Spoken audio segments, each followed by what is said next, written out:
Let's do a single best chart now for Mr. Nardelli. And Bob, you know, it's an honor to speak to you about this, with the challenges and the good news you face at GE, Home Depot, and the rest of it. Here's the Barra Fields chart. This is GM and Ford, and Mari Barra treaded water, which many would say was a triumph. And from that red circle, Mr. Fields didn't get it done. Yeah.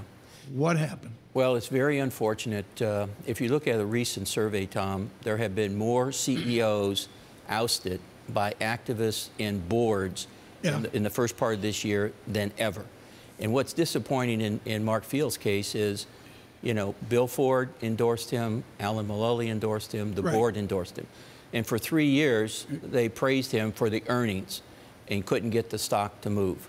So, you know, CEOs can control what they can control. They can't control the market. Here's the money question for me, and this goes back to the corporate disasters of Eastman Kodak and others over the years. Was this nothing about engineering and nuts and bolts guys like Nardelli versus the smooth guys, the marketing guys, and the staff guys as well? Yeah. Was that culturally what happened here when they went for a center of a University of Michigan football team?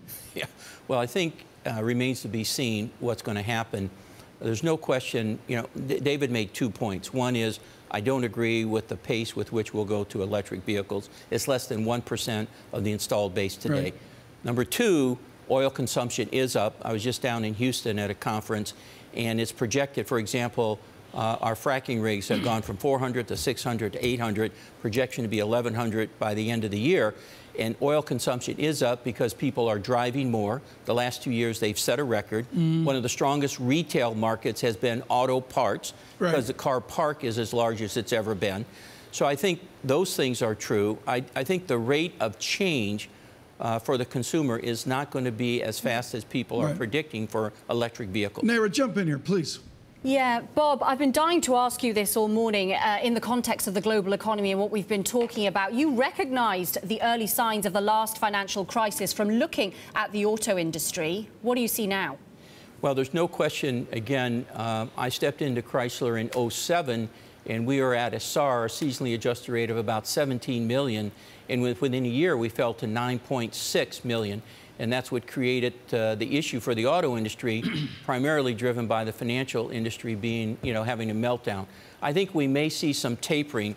What's amazing to me is, you know, we fixed a lot of the old problems in the auto industry through that period by reducing discounts and incentives. We're now back to $10,000 on the hood, 72 months, 0% financing charge.